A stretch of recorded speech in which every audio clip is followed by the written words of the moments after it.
no seu internato, qual foi a parte que você mais gostou, a que você menos gostou? Tá, a parte que eu mais gostei foi gineco e pediatria. E a parte de medicina interna. São 3, que é emergência. Eu gosto da adrenalina. Tem adrenalina, eu gosto. Se tá calma, eu já fico inquieta. E o que eu menos gostei foi cirurgia. Acho que a maioria gosta menos. Sabe por quê? Porque no internato são vários doutores. Então chega um paciente, se apresenta, aí ele passa o medicamento. Isso no turno da manhã. Chega o doutor da tarde, corta o medicamento que o doutor da manhã passou. Já quer outros medicamentos. E tudo você tem que pegar. Quando tem cesárea ou qualquer, por exemplo, qualquer cirurgia, a gente é responsável de solicitar o medicamento, pegar o medicamento, levar lá para cima e ter o cuidado para não sumir o medicamento, porque senão sai no nosso bolso. Sim. Então, um doutor fala uma coisa, outro doutor fala uma coisa, você fica assim, ó. Que é tudo novo para você. Você tem o conhecimento, mas não tem a base. Então, o que eu menos gostei foi cirurgia, eu acho, assim, das rotações, foi cirurgia. Durante esse processo aí, nessa tua fase da rotação, teve alguma mãe que você presenciou a perder o bebê? Ah, sim, é o que mais tem. É o que mais tem. Teve uma que perdeu, espontâneo, né? E aí eu achei até maldade, mas não tinha vaga. Ela ficou no mesmo setor das grávidas. Então, uma mãe que perde um bebê, ficar na cama, vendo as outras mães com os seus filhos, uma porrada na cara. Que não tinha vaga embaixo, então só sobrou essa vaga. E outra que tomou mesmo um medicamento para abortar. E o bebezinho até saiu, sabe? Desse tamanho aqui assim, mais ou menos, saiu inteirinho. E lá eles colocam na caixinha e entregam para a pessoa, normal. Teve uma acho que foi 6 ou 7 meses, o bebê também já estava grandinho. Por causas naturais mesmo, colocou dentro da caixinha e entregou. Aí a família até levou um vestidinho, colocou, ficou parecendo uma bonequinha. Mas com a mulher que tomou o remédio para abortar, não acontece nada? Acontece. Aí entra a assistente social. A assistente social vai verificar o porquê, quem é o parceiro dela, se a mãe sabia ou não. Nesse caso, ela era de menor, então complicou mais ainda. Quem foi que te deu, onde que tu conseguiu, e aí já entra assistente social e arrocha. E polícia, né? Porque polícia também. Polícia. Uma coisa já vai puxando a outra. Mas, por exemplo, ela chegou lá com muita dor, ou ela já chegou falando? Não, ela nem falou, ela foi até vigária, porque ela deu um outro nome, só que lá você tem que ter a identidade. Então, para ela ingressar, ela tinha menor de idade, ela falou outro nome. Falou outro nome. Aí lá. E outra bem novinha. Aí deu a identidade, a gente viu a idade dela, o nome dela, a gente conversou com ela, por que ela tava mentindo. E ela tava com sangrado, né? Sangrando, que não parava. Eu tava já uma hemorragia ali. E aí a doutora já acionou, já colocou o medicamento e tudo, chama sua mãe. Não queria chamar a mãe, chama seu pai. Chama teu namorado. Tu não quer chamar tua mãe, chama teu namorado. Mas a tua mãe a gente vai localizar. E como Cotoca é como se fosse um bairro, vamos dizer assim, pequeno, todo mundo conhece todo mundo. Então lá tem um grupo no WhatsApp, é o grupo da fofoca, de Cotoca. Você bota a foto da pessoa, o nome, rapidinho já chega mãe, pai, tudo. Aí descobriram. Vocês do hospital têm esse WhatsApp só para dar notícia? Praticamente sim. É porque é um WhatsApp de lá daquela área. Então, se tem um acidente numa carreteira, eles botam, olha aqui, ó, acidente. Bota a foto, a placa, aí... Às vezes, no acidente, some os pertences, não tem como localizar, né? Os familiares. Então, isso daí já serve, que já é uma ajuda. Então, por exemplo, já aconteceu gente ir numa escola, uma grávida caiu, vem aqui na escola tal, aí a ambulância já vai direto. Já facilita. Sim. Verdade. Bem pensado isso aí. Facilita. A maioria dos acidentes que tem na carreteira, para você localizar a família, demora. Até a família saber o que aconteceu, demora. No WhatsApp, não. Uma vizinha vê, outra vê, e rapidinho já chega. comunica a outra. É verdade. Praticidade, prática. Verdade. Fofoca, mas é prática. Ajuda muito. Tem de tudo. É bem prática. Então, além da sua rotação, você não segue nada de cirurgia? Talvez, sim, mas eu tô mais para a área de gineco e medicina interna. Pediatria, sim, mas eu sou muito... penosa. Ah, Quando eu vejo os bebezinhos, eu fico com dó. também acho Então eu que tô mais pra tenho esse gineco. pensamento. Gineco ou reumatologia? Um dos dois. E sobre trauma? Chegou a ter de criança? Já, ó, Muito. de trauma, sim, a doutora é bem rigorosa de trauma, então trauma também me traumatizou, já diz o nome. Mas de trauma, sim, teve, é o que mais tem dessas carreteiras, fratura, clavícula, essas coisas tudo direitinho. Tem, mas trauma também é uma das áreas que não vou seguir. E como foi o teu sentimento na primeira vez de ver, por exemplo, assim, uma criança com uma fratura exposta, vamos dizer assim?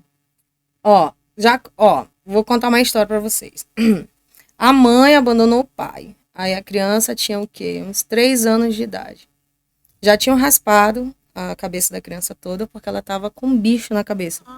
Que acontece muito no campo. Ou seja, era um buraco desse tamanho aqui e a família não sabia mais o que fazer. E o pai era pobrezinho, do campo, não tinha conhecimento, levou. A criança ficou, acho que em torno de umas 3 semanas lá no hospital. O doutor, que é de cirurgia, ele tinha que pegar a pinça. Então, como o buraco era assim, ele tinha que fazer isso aqui e sair puxando. Quanto mais puxava, mais larva tinha no buraco. E colocava vaselina e ela se movia. Para tirar não deu jeito. Aí teve um doutor que falou, coloca, não sei se pode falar, mas coloca esse spray aqui, que é o que mata bicho. Lepicida. Não lembro o nome. Não é de sarna de cachorro. Um spray, quase isso, assim, um spray roxo. Lepicida. Aí eu falei, Eu mas acho. não vai criar algum problema? Porque é veneno, né? Sim. Não, taca de longe. Eu falei, então vamos. E a criança chorava. Imagina, um monte de bicho na cabeça. Caramba. Aonde ela encostava, os bichinhos saíam. Ai, meu Deus. Aí a gente pegou, foi um santo remédio, na mesma hora. Os Não bichinhos ficou foram morrendo, lógico. Ficou, que você tem que tirar. E pra interter criança, Não, eu tem falei que assim, ter... não ficou um vivo. Ah, Saiu matando tudo. Foi. E aí, 3 dias usando esse spray, foi que melhorou. O buraco foi sarando, foi fechando. E aí o hospital se juntou, deu roupa, deu cesta básica, conversou com ele, que ele tinha que cuidar bem da filha dele, já que a mãe não estava presente, tinha abandonado. E foi um santo remédio. Porque senão, cada dia que o doutor abre, aquele buraco ia aumentar. Ia aumentar, e a bichinha ia sofrer, ia ficar chorando. Nossa, 3 anos a criança. véi. Que dó. É dó mesmo. Eu nunca tinha visto isso, vi lá pela primeira vez. Nossa. Eu tenho o mesmo pensamento que você. Eu acho que a pediatria eu vou ficar muito. Eu gosto, Vou mas passar- é tanta coisa. que Vou aí passar você- porque tem que passar, mas eu vou ser muito pena. Pena. Teve um caso, mas eu não presenciei, de um bebezinho que se afogou, aí chegou lá, mas já estava morto. Aí teve que falar pra mãe. Só vi o povo comentando. Isso daí eu não vi, tá bem. Porque senão eu já ia ficar tenso, porque eu gosto de criança. Mas você vê uma criança numa situação é complicado. Alguns que passaram por aqui comentaram que a pediatria é bom, o complicado é Os conviver os pais. Os pais. Porque, por exemplo, já aconteceu de criança chegar e ter sido violada, né? Aham. Então, já aconteceu. E para você fazer a criança falar, a mãe falar, é todo um processo, porque envolve família. Não sabe se é pai, se é tio, se é primo, se é irmão. E já aconteceu. E aí você fica com uma dó, porque você vê a reação da criança. Que ela não vai falar perante a mãe. Então você tem que afastar a mãe e conquistar aquela Conquistar criança. a criança, exatamente. Para ela poder pelo menos apontar. É esse aqui. Como é que é? É complicado. Mas esse procedimento vocês fazem assim. Vocês conseguem tirar a mãe e conversar só você Sim, e a gente criança? consegue. Só que o procedimento maior quem faz é assistente Assistente social. Assistência social, né? Qualquer caso de abandono, maltrato que tem no hospital, a assistente social ela entra em ação. Aí, mas antes disso, a gente já entra também. A gente já observa, na verdade. Porque vocês têm que Isso. acionar, né? Isso. O paciente chegou, a gente já observa desde o andar. Desde o cabelo, postura, quem tá com ele, como é que tá. Como ele reage a Isso. pessoa que tá com ele. Ó, teve um caso de uma senhora que ela foi pro hospital acompanhar alguém lá da família dela que eu não lembro quem era, se era tia, se era avô. Aí numa noite dessas de emergência, ela chegou muito bêbada. Sentou, aí eu olhei assim, olha a senhora de novo. O que a senhora tem? Aí ela, ai doutora, muitos problemas. Eu falei, me conte, não estava no setor de cirurgia? A pessoa, quem era o teu tio, era parente? Já tá bem. Eu falei, o que você tá sentindo? Ela, tô passando mal. Aí lá as licenciadas aferiu a pressão, o doutor conversou com ela, mas ela não falou pro doutor. Como eu já ficava direto lá no hospital praticamente, eu já conhecia ela e quem ela tava cuidando. Aí o doutor falou, olha, ela tá passando mal, a pressão dela tá baixa, ela tá vomitando, tem alguma coisa estranha, ela não quer falar. Aí eu falei, me conta. Bora aqui 10 minutos. Eu falei, me conta o que tá acontecendo com você. Ela falou, ai, que meu marido tá me traindo, e eu desisti. Tomei um monte de remédio, misturei com bebida. Aí eu falei, doutor, eu encontrei a causa. Aí já foi todo mundo ali. E ela, tipo, nem tava ali já, só queria morrer. Tinha se entregado. Tinha se entregado. Só que ela ainda foi lá no hospital ainda, porque eu acho que as dores que ela tava sentindo no estômago dela eram muito fortes. Ela não tava dando conta. E ela só queria, na época, ela só queria um remédio pra dor, pra aliviar. Mas aí é cada história. Eu acredito. A gente fica escutando aqui, meu Deus, é tanta coisa. E não é nem a metade do que vocês passam, Sim, com certeza. Não, e tem muita história. Tem do senhorzinho, essa daí marcou o hospital. Acharam ele na praça, né? Ele tinha o quê? Uns 45, por aí. Só que era mendigo, né? Tava na rua, tava desidratado e tava todo cheio de escara na costa dele, assim. Não era uma, duas. Era a costa toda cheia de escara. Bunda dele, assim, sabe? Desse tamanho aqui, assim. O que é esse cara? Desculpa. Aquela ferida que, de tanto você ficar deitado, ou de você não cuidar, a carne vai comendo. Tipo, o bichinho vai comendo e vai ficando uma ferida, assim, grandona. E aí, ele foi pro hospital, ficou internado, só que aí, ele virou xodó de cotoca. Por quê?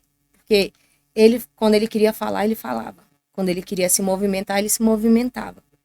Então, às vezes, ele ficava babando, e ele fazia assim, ó, aí a gente já olhava, você sabe se limpar, olha aqui, ó, vou deixar bem aqui do lado. Ele fazia assim, então você tinha que limpar ele, você dava comidinha e tudo.